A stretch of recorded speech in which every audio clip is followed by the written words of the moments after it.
घर लौटते ही उसने देखा कि उसका 15 वर्षीय ओम घर से बाहर ही भट्टी जलाए बैठा था और उसकी 10 वर्षीय पुत्री सुवर्णा लोहे को तपा रही थी। धनपाल अपने बेटे और बेटी को देखने लगा। तभी उसकी पत्नी गौरी वहां आ पहुंची और धनपाल की ओर देखकर बोली, आखिर कब तक अपने आप को इस आग में झोंकते रहोगे? सुबह से लेकर शाम तक दुकान पर राजमहल की तलवारें अकेले बनाते हो और शाम को घर आकर रात भर मेहनत करते रहते हो। ऐसे तो आप बीमार पड़ जाओगे। अरे नहीं गौरी बेटा, मेरा हाथ बटाने के लिए सुवर्णा और ओम भी रात भर मेरी सहायता करते हैं। मैं आपके लिए पानी लेकर आती हूँ। गौरी पानी लेने चली गई। तभी धनपाल के कानों में अपने बेटे ओम की चीख टकराई। बाबा बाबा बाबा बाबा, मेरा हाथ जल गया, मेरा हाथ जल गया बाबा। धनपाल तुरंत दौड़कर अपने बेटे की ओर गया और उसका हाथ उठाकर बोला, अरे ओम, तूने अपना हाथ फूंक पर क्यों रखा है? अरे बेटा, तुझे कितनी बार समझाया कि अपना हाथ फूंक पर मत रखा कर। बाबा, जब आप घर पर आए ना तो मैं आपको देखने लगा और मेरा ध्यान भटक गया।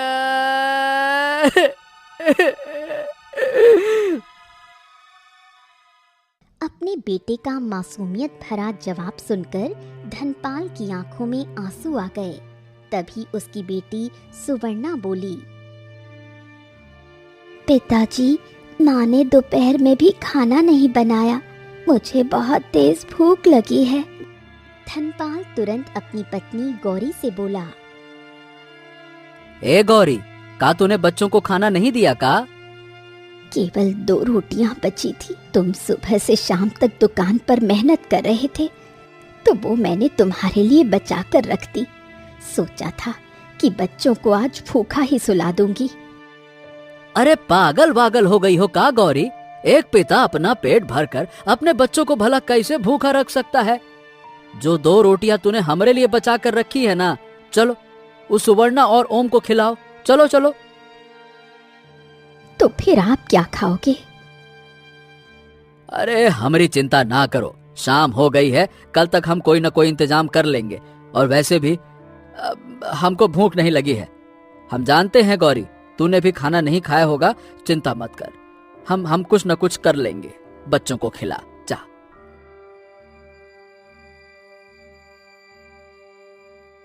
गौरी नम आंखों से अपनी पुत्री सुवर्णा को खाना खिला देती है। कुछ देर बाद धनपाल अपने बेटे ओम से कहता है, हाँ बेटा, जा जा जा कर सो जा। अब मैं कल अकेले काम कर लूंगा, है ना बेटा?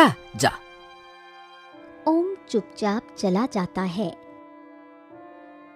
धनपाल सारी रात भट्टी में जलता रहा और राजमहल की तलवारें बनाता रहा।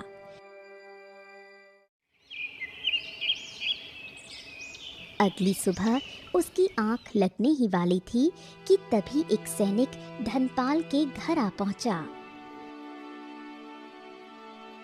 तुम्हें जो 20 तलवारें और 25 भाले बनाने का काम दिया था वो पूरा हो गया?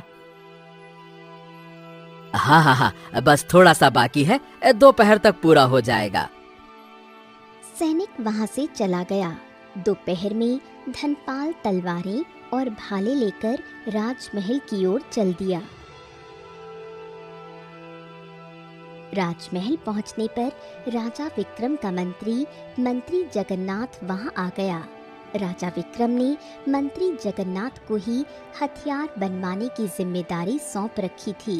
मंत्री जगन्नाथ ने धनपाल द्वारा लाई गई तलवारों और भालों को देखा और बोला,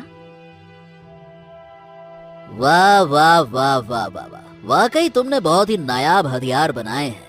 यह युद्ध में बहुत ही ज्यादा काम आएंगे। इसीलिए मैंने और लोहारों की बजाय तुम्हें ही ज्यादा हथियार बनाने का आदेश दिया था। बहुत बढ़िया, शाबाश। इतना कहकर मंत्री जगन्नाथ एक नौकर से बोला, सुनो, जाओ, थोड़ा सा गल्ला और अनाज है, वो धनपाल को दे दो, जाओ। सैनिक थोड़ा सा अनाज और बहुत कम चावल धनपाल के सामने रख देता है। ये देखकर धनपाल उदासी भरे स्वर में मंत्री जगन्नाथ से बोला, मंत्री जी, मैं लगातार न जाने कितने दिनों से भूखा प्यासा अपने परिवार के साथ हथियार बना रहा हूँ। मैं जानता हूँ कि इस वक्त राज्य में युद्ध की स्थिति है, इसीलिए महाराज धन नहीं दे सकते, लेकिन कम से कम मुझे और मेरे परिवार को पेट भर भोजन तो मिलना चाहिए ना। ये सुनकर मंत्री जगन्नाथ का गुस्सा 7वें आसमान पर पहुंच गया। मेरी बात ध्यान से सुन लो हार, तुझे जो थोड़ा बहुत मिल रहा है ना, यही बहुत है, और इसका तू एहसान मान। ये मैं तुझे अपनी तरफ से दे रहा हूँ, वरना महाराज ने तो ये भी देने से सख्त मना कर रखा है। चल चुपचाप इसको ले और 3 दिन के अंदर मुझे फिर से 20 तलवारें बनाकर महल में ले आना। कच्चा माल तेरी झोपड़ी में भिजवा दिया जाएगा। चल निकल यहाँ से। धनपाल जानता था कि मंत्री जगन्नाथ से बहस करना बेकार है। बेचारा धनपाल चुपचाप थोड़ा सा अनाज और थोड़े से चावल लेकर अपने घर लौट आया। घर पर इतने कम अनाज और चावल को देखकर उसकी पत्नी गौरी बुरी तरह से क्रोधित होकर धनपाल से बोली, इतना कम अनाज, ये तो 2 दिन भी नहीं चल पाएगा। युद्ध के बादल राज्य में छाए हुए हैं, तो महाराज आपके पीछे हाथ धोकर क्यों पड़ गए हैं? अरे क्या करूं गौरी, मजबूर हूँ। अगर हम और काम करने से मना कर दें तो मंत्री जगन्नाथ तुम्हें और हमारे बच्चों ओम सुवर्णा को नुकसान पहुंचा सकता है। मैं तो हर तरफ से मजबूर हूँ। एक लोहार की मजबूरी राजमहल वाले कभी नहीं समझते गौरी। गौरी की आंखों से आंसू बहने लगे और वो बिना कुछ कहे चुपचाप वहां से चली गई।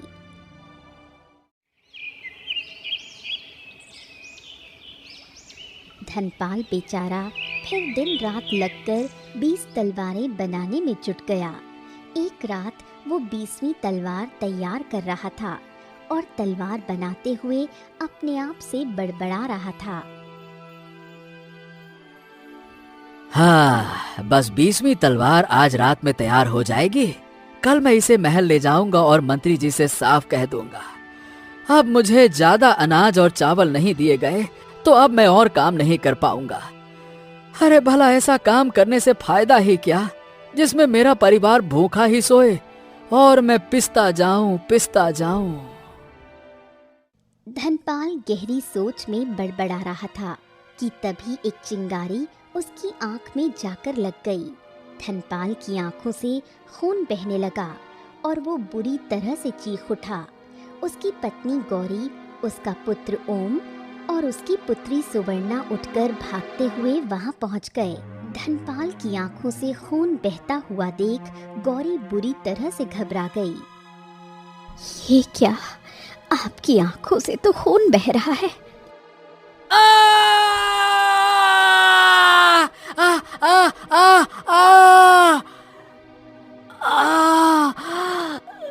गौरी,